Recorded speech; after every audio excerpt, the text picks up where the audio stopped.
Hey yogis, it's Diane Kazer here from KazerWellness.com, and I'm actually bringing this free video for you guys today as part of our Rebel Health Tribe freebie. We've been giving a ton of free webinars on health tips that you can employ into your life so that you can stay off of medication, and tonight is about meditation instead. I've been actually doing a lot of research on this lately, and I'm a yoga teacher, so it's of course my passion. You can see behind me in the mirror, I am standing in tree pose, and I might just be for this whole video. My intention is this video will be 3 to 5 minutes long, and I'm going to talk about breathing. I'm going to talk about meditation. And this is not one of the sexiest things because a lot of us say we just want to take a pill and we just want to feel better and we just want to get on with it. Like literally putting a pill in your mouth and swallowing it takes about, less than 30 seconds. I'm not a big fan of that because I think that a lot of us are taking the easy way out, and I'm going to talk to you today about this, why I don't think it's a good idea just to go straight to the easy way out, because a lot of us are medicating before we even look inside and why our body is showing signs of dysfunction to begin with. I'm huge on breathing and breath work because I've been a yogi for 15 years and I've been teaching yoga for 5, and it's literally saved my life. I used to be one of the panters. Like I used to just be panting throughout the day, and then I soon over time learned to regulate my stress by taking deep belly breaths instead of big shoulder breaths. So we talked about this in our last webinar, and Michael was even showing a lot of us are breathing like this. And we're breathing with our shoulders, and that causes a lot of neck pain and neck strain.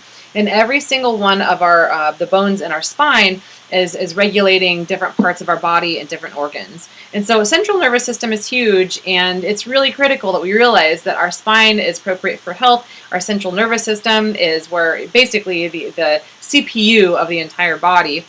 And there's so much information that's going through our body. We're not moving enough, and so what we need to do is de-stress. So most of us today are wired and tired. There has been a recent study earlier this year in 2014 done by Johns Hopkins University, the huge research study that they found that just 30 minutes of daily meditation can lower anxiety and depression levels by up to 38%. I'm sorry.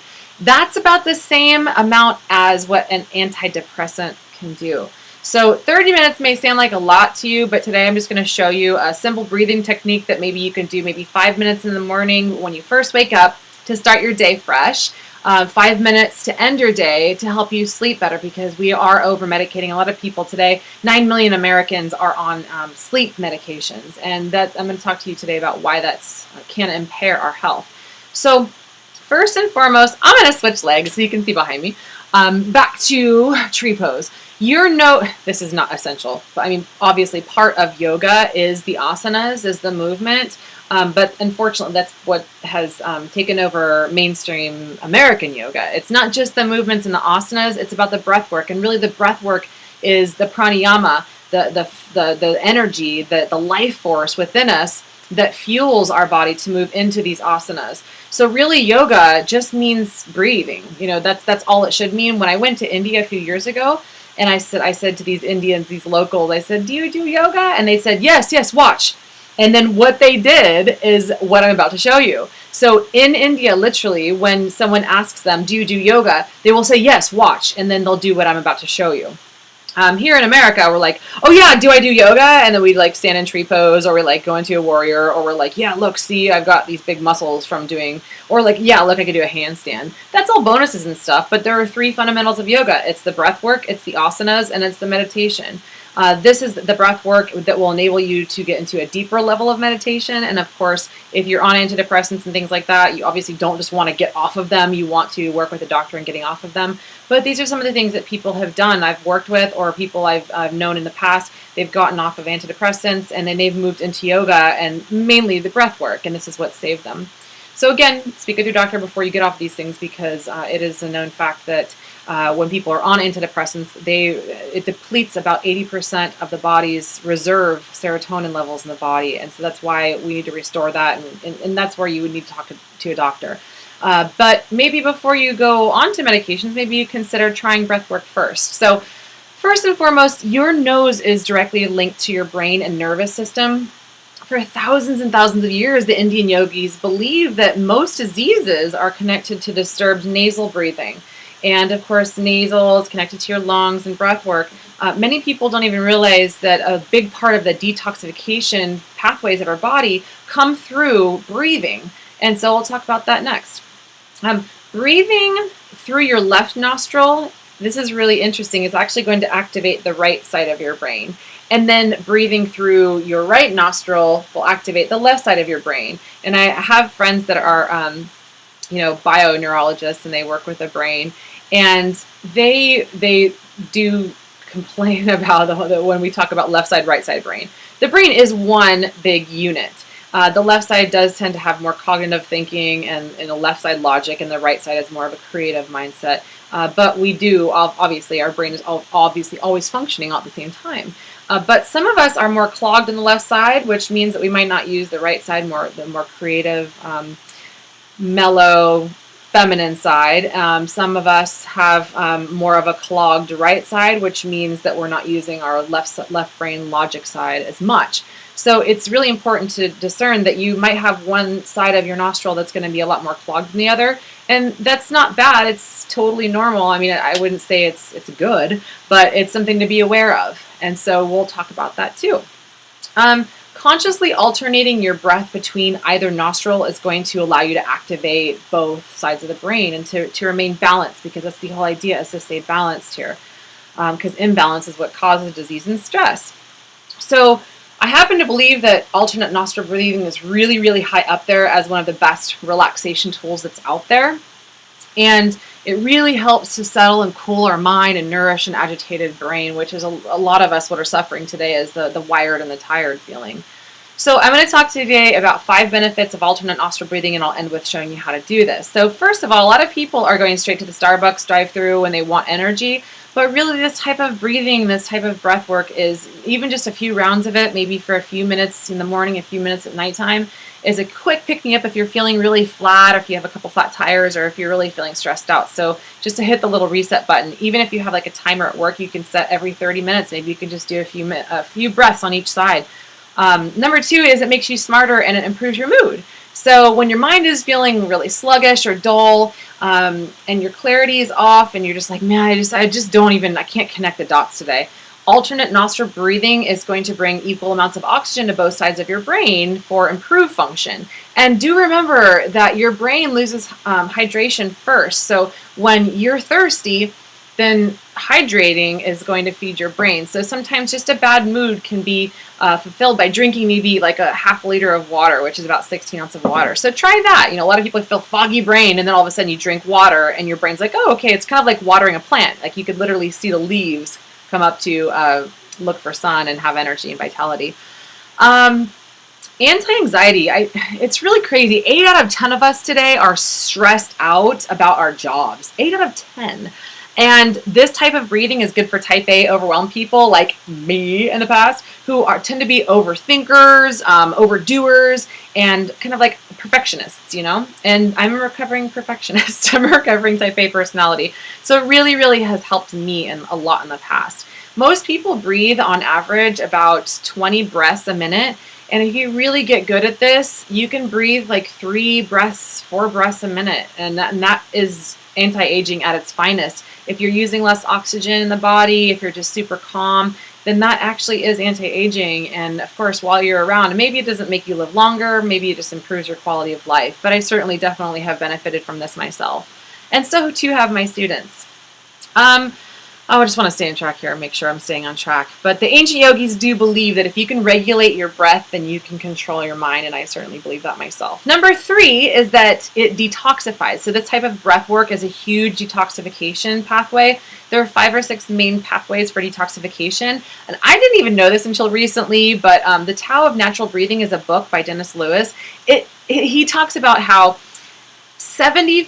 I've heard this before, 70 to 75% of our body's waste is eliminated through our lungs. Like, how crazy is that? So we're not even really breathing, we're kind of shallow breathing. If we're shallow breathers, then we're gonna hold on to more toxins, and it's gonna make us fat. We're gonna store more fat, we're gonna hold on to more triglycerides, we're going to be more likely and more susceptible to heart attacks and strokes.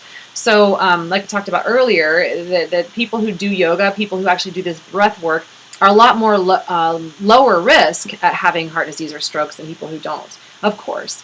So that's huge. Number 4 is that it improves sleep by soothing your nervous system. So if you can't sleep at night, here's a tip for you.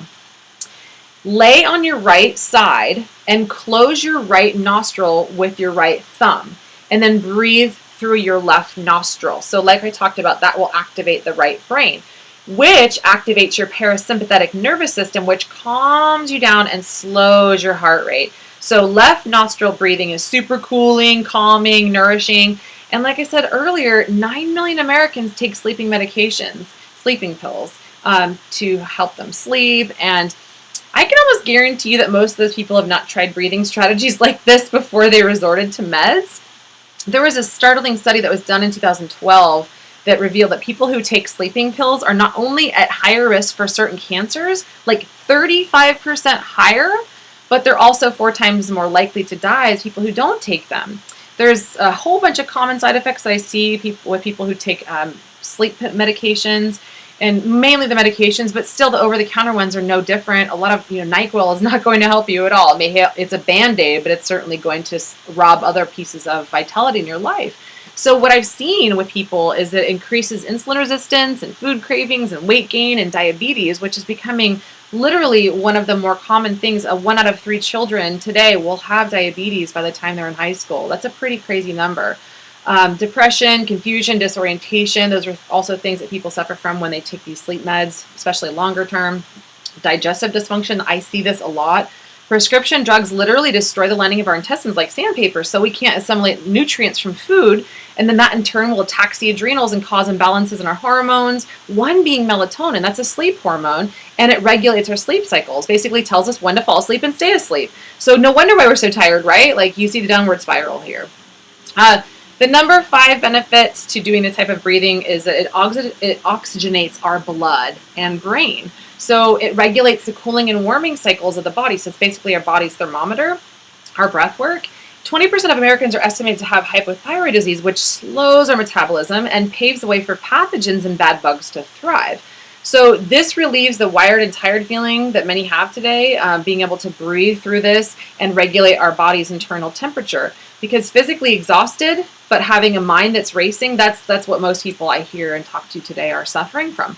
So that being said, if we're able to cool the body down when we need to by breathing through the right nostrils, regulating the left and the right side, that's going to be critical. So because a lot of people are saying I have really cold extremities, that's very much a thyroid issue. Remembering that the left side is the feminine and the nurturing and the calming and receiving and cooling side, because it regulates and activates the right side of the brain. And then the right nostril is very masculine. It's heating, it's competitive, it's doing, it's activative and force. So if your left nostril is clogged, you might want to open that up to activate more of the creative side of the brain. If the right nostril is more clogged, then you might have some issues in business and maybe logic and maybe financial and the thinking. So you might be more of a hippie, a little bit more up in the clouds. So just know which one of your nostrils is more clogged. If your right nostril is clogged, then of course, like I said, that's the left side of the brain, and that's going to be like a heating kind of thing. So that's why I mentioned if you're having trouble sleeping, to go back and listen to that and activate that side of your brain to calm and cool, which would be the left side. So you want to make sure you're opening up the left side, left nostril, so you can calm the right side of the brain and the central nervous system. So here is how to do this. You're going to want to cover the right nostril so that you're opening the left nostril. So cover it with your thumb and take a deep inhale for about 4 seconds through the left side.